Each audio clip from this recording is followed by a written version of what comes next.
So we started this by asking the question, why would God allow a temple of His to be standing without His glory visibly entering, when in most of the Old Testament, well, in the first two cases, the tabernacle and the first temple, His glory visibly entered, and then the second one, the second temple, it didn't visibly enter. Why would He allow that to happen?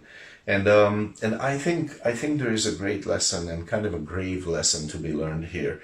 It's because God would have us see, God would desire for us to see what a temple without His presence entering is. And the answer is, it's death to the people. It can be a place of death to the people. Please understand what I'm saying and what I'm not saying. The temple in Jerusalem was God's house, and He surely did use it in people's lives, whether His visible presence entered or not. But when Jesus came, it wasn't a fluke that He found in John 2:14, those that sold oxen and sheep and doves and money changers. It wasn't a random thing. It was the norm and standard of how the temple operated. And why was that? And the answer is, well, the temple leaders, they couldn't say no to a very nice payday. They could make a lot of, and I'm sure they reasoned that, all this money we can put, we can make the temple even more beautiful and whatever. The upkeep, we need money, and we need to pay the electricity bill and whatever. And I'm sure they reasoned it all out why. But they just couldn't say no to that nice payday, and that meant that when the people came to the temple to worship, they also necessarily must have thought, looking at that, and then looking at the priests and the sacrifice, and then looking at the money changers, and then looking at the incense, and then looking at the money changing hands with the oxen. And then in their hearts, there must have been this thought, this, well, this is the God business, there is God, and this is the business, and the two are together. This is the God business, like my friend, over in my village, he has a blacksmith business.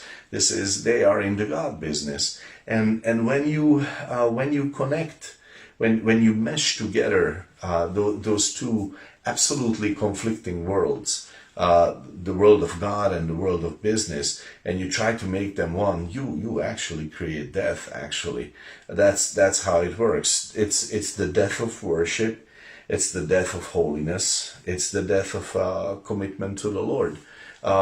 It is because you look at it and you say, oh, it's a business model. Why would I commit to this? I can make more money over there with the other business model, and this is just a competing business model.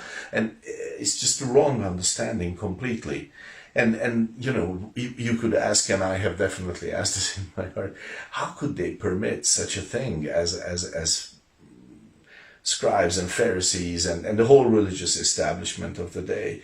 Well, and the answer is, I think very strongly, that if your pride is not humbled by the presence, holiness, and glory of the Lord entering in, just like it happened in Exodus 40, verse 34, and 1 Kings 8:11, the previous two places of worship, when that doesn't happen, when your pride is not broken by that God enters and you cannot stand, you just fall on your face and you realize how small you are in the presence of an awesome God. So if that doesn't happen, then what these guys did starts happening. They started thinking that this is their house and they can do with it as they please. And it wasn't. And that's what Jesus was saying.